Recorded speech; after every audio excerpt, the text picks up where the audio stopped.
Hi guys, it's your boy GadgetMan404 here, and this video is an update on the UK drone registration and education scheme.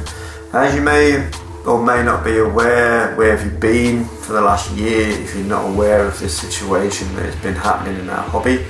Basically, it is here now. Okay, they talked about it last year, and the scheme should have gone live on the 1st of October 2019.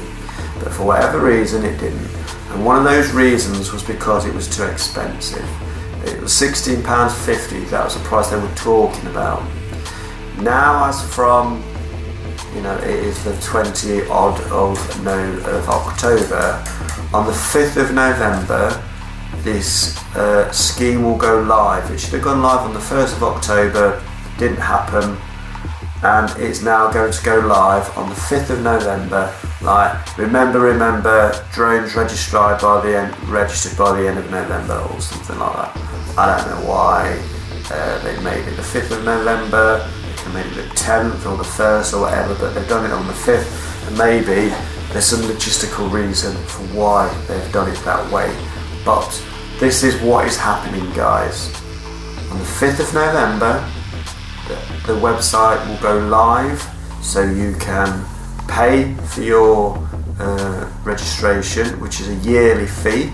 I will come into the price of that in a second. And the online test that you have to do for competency is free, and you have to get above 16% and above, or 16 answers correctly and above is a pass. There's 20 multiple choice questions, okay, and you choose A, B, C or D or whatever. Now if you failed, then all you've got to do is go back to the beginning and do it again. You can enter it as many times as you want until you get your 18 or your 19, or if you want to be dead perfect to get 20 out of 20, keep going until you get 20 out of 20, but you only need 16. Multiple choice of 20, pass rate 16 and above. It has now come down from £16.50, guys. So, I pay £70.50 road tax for my motorbike, and it's now come down to £9. Renewable yearly. So the online test is every 3 years, and the registration fee will be annually. It'll be every 12 months.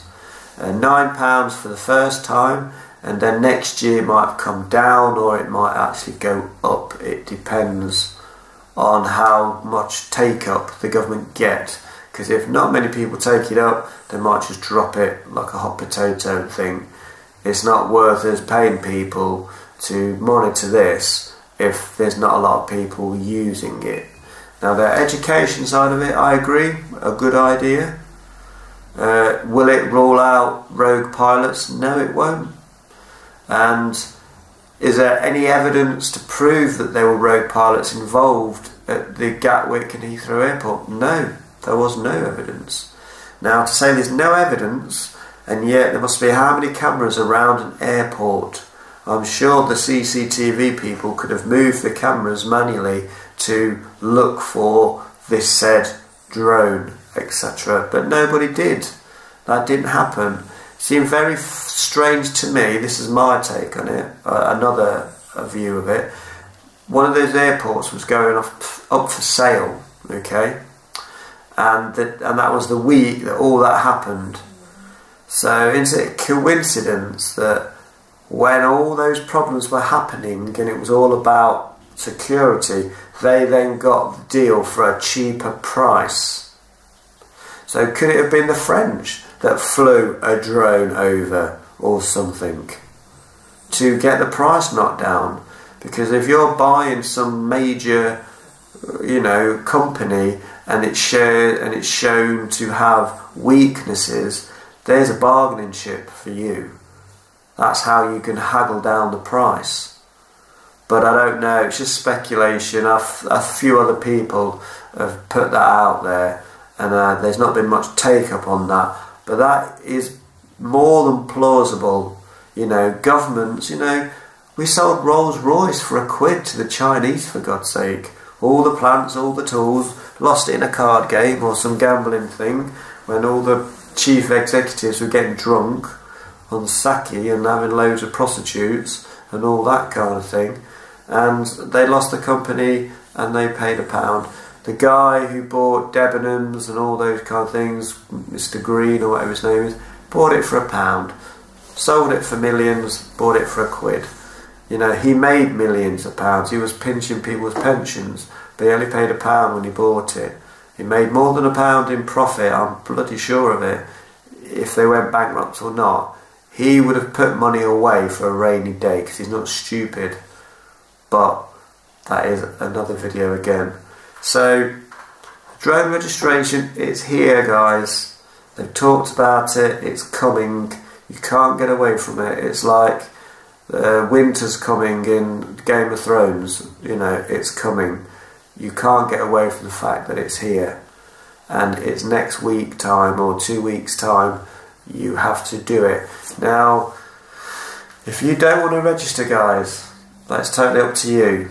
But on the off chance that you go flying and somebody reports you and you can't prove that you are a competent pilot, on-spot fine of up to £1,000. A court appearance maybe also what you have to do. So, you know, £1,000 for the sake of £9. Pay the £9, people. Just pay the damn £9. I know the principle of the thing is, why should we have to pay for something? I did a video about it and I totally disagree with what they're doing, but it's the government, guys. They're going to do it. They're doing it. They've done it. It's done. It's sealed, signed. Sign your name on the dotted line. It's a done deal. We have to do this on the 5th of November and we all have to be registered by the end of November. And you get your little piece of paper with your little certificate number, and then I'm assuming you've got to mount that somewhere on your drone, like stick it around the leg or underneath the drone or whatever. You've got to, you know, do that. But it's here, it's happening.